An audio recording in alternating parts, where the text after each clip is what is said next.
नमस्कार, दुनिया आज तक में आपका स्वागत है। आपके साथ मैं हूं शशि तुषार शर्मा। दुनिया आज तक में दुनिया की तमाम बड़ी और अहम खबरों पर नजर होगी हमारी, लेकिन सबसे पहले नजर दुनिया टॉप 10 पर। अमेरिका में मध्यावधि चुनाव के लिए वोटिंग शुरू। न्यूयॉर्क और ओहायो में मतदान के लिए लगी है लंबी लंबी लाइनें। इस चुनाव को बाइडेन और ट्रंप के बीच कांटे की टक्कर माना जा रहा है। इस चुनाव में महंगाई, गर्भपात कानून, गन लॉ समेत कई मुद्दे हैं। रूस दौरे पर मॉस्को पहुंचे भारतीय विदेश मंत्री एस जयशंकर ने रूस को बताया भरोसेमंद सहयोगी। तेल पर किसी भी दबाव से किया इनकार। रूसी विदेश मंत्री के सामने बोले जिससे फायदा होगा उससे खरीदेंगे तेल। कनाडा के पीएम जस्टिन ट्रूडो के एक बयान पर चीन ने किया है पलटवार। कहा कनाडा को चीन के साथ संबंधों को ठेस पहुंचाने वाली टिप्पणी बंद करनी चाहिए। चीन की कनाडा के आंतरिक मामलों में कोई दिलचस्पी नहीं। ट्रूडो ने कनाडा के चुनाव में चीन के हस्तक्षेप की जताई थी आशंका।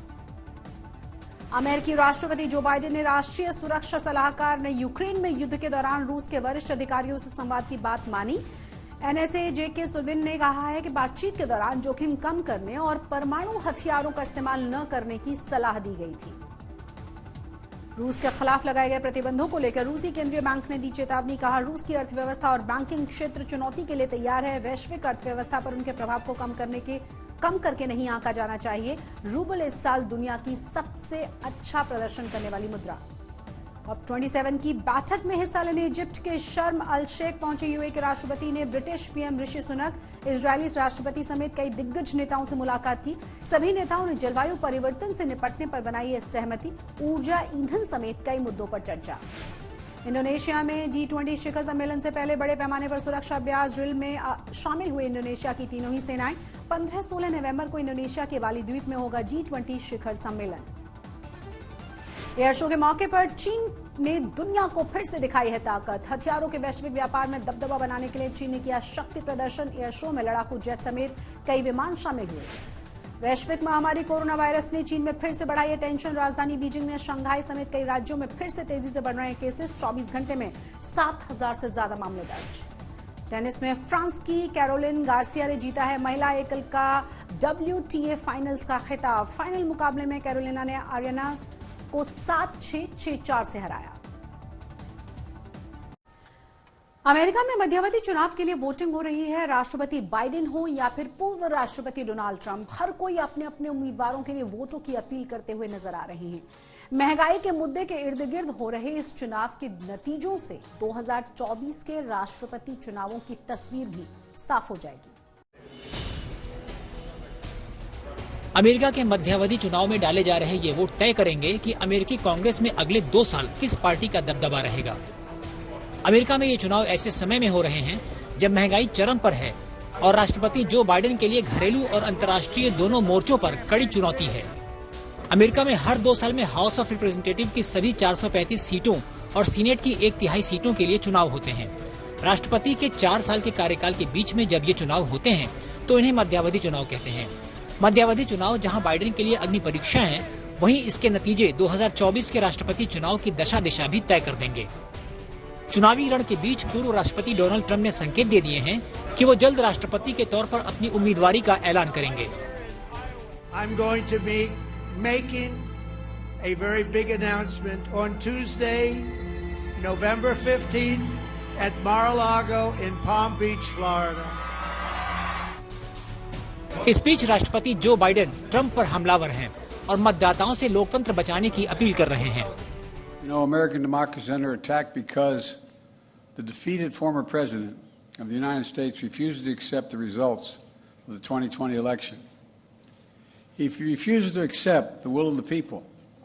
He refuses to accept the fact that he lost.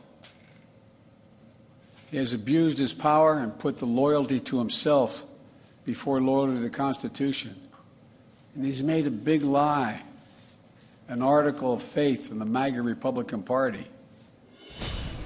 मुश्किलों से जूझ रहे अमेरिका के मौजूदा हालात को जानकार ट्रंप के लिए बढ़िया चुनावी मौका बता रहे हैं। इसीलिए ट्रंप और उनकी रिपब्लिकन पार्टी ने भी मध्यावधि चुनावों के लिए पूरी ताकत झोंक रखी है। फिलहाल सीनेट में दोनों ही के पास 50-50 समर्थक हैं, लेकिन वाइस प्रेसिडेंट के निर्णायक वोट की वजह से बाइडेन की डेमोक्रेटिक पार्टी का पलड़ा भारी है।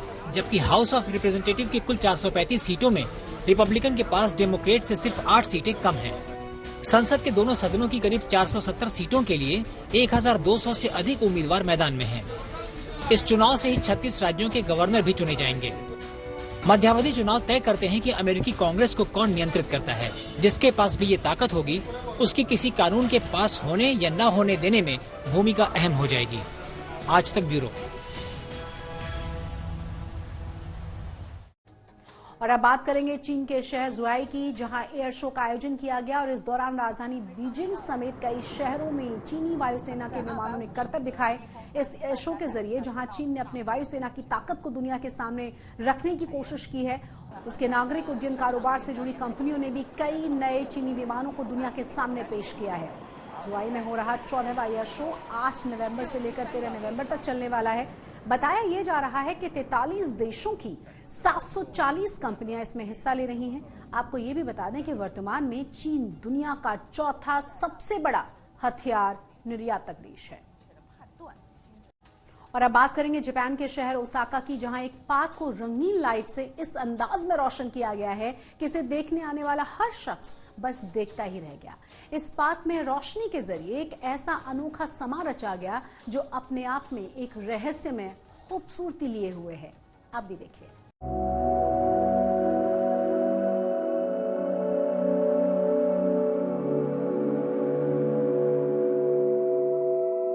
हरे भरे पार्क में बड़े बड़े जुगनू उतर आए तो उनके बीच चलना कैसा होगा। ये तस्वीर बिल्कुल कुछ वैसी ही है।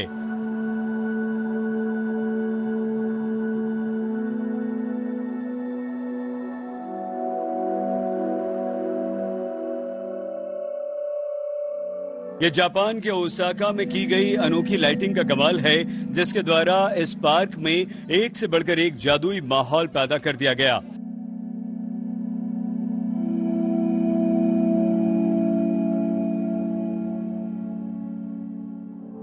ओसाका में मौजूद जिस बॉटेनिकल गार्डन को इन जगमगाती रोशनियों से रोशन किया गया, वो एक ओपन एयर म्यूजियम है जो दिन ढलने के बाद कुछ इसी अंदाज में लोगों को अपनी ओर खींचेगा।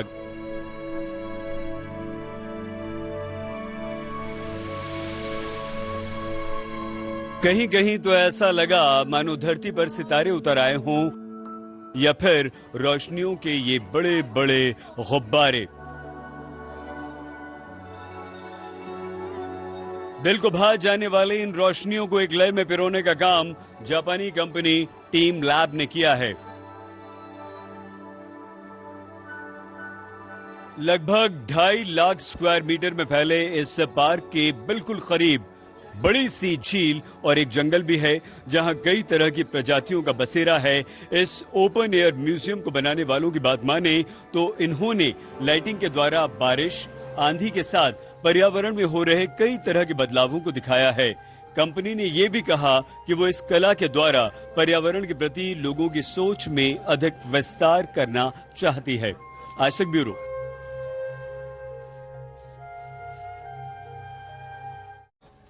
कोलंबियाई पॉप स्टार शकीरा ने अपने 2 बच्चों की कस्टडी को लेकर पूर्व बॉयफ्रेंड जेराड पिक के साथ एक समझौता किया है। समझौते के मुताबिक उनके दोनों ही बच्चे मिलान और साशा अब अपनी मां के साथ मियामी में रहेंगे। 45 साल की हैं शकीरा और जेराड पिक 2011 से एक साथ थे, जब दोनों पहली बार शकीरा के मशहूर गाने वाका वाका के प्रमोशन के दौरान मिले थे, लेकिन उन्होंने कभी शादी नहीं की। आपको यह भी बता दें कि शकीरा का सॉन्ग वाका वाका 2010 के वर्ल्ड कप फुटबॉल में एंथम भी बना था और इसी साल मई में दोनों के बीच विवाद हुआ और फिर दोनों ही अलग हो गए। जेराड पिक पेशे से स्पेनिश स्टार फुटबॉलर हैं। उन्होंने 2010 में फुटबॉल वर्ल्ड कप में स्पेन को जीत दिलाई थी। और इसी के साथ हमारी इस खास पेशकश दुनिया आज तक में बस इतना ही, लेकिन देश और दुनिया की तमाम बड़ी और अहम खबरों के लिए आप देखते रहिए आज तक HD।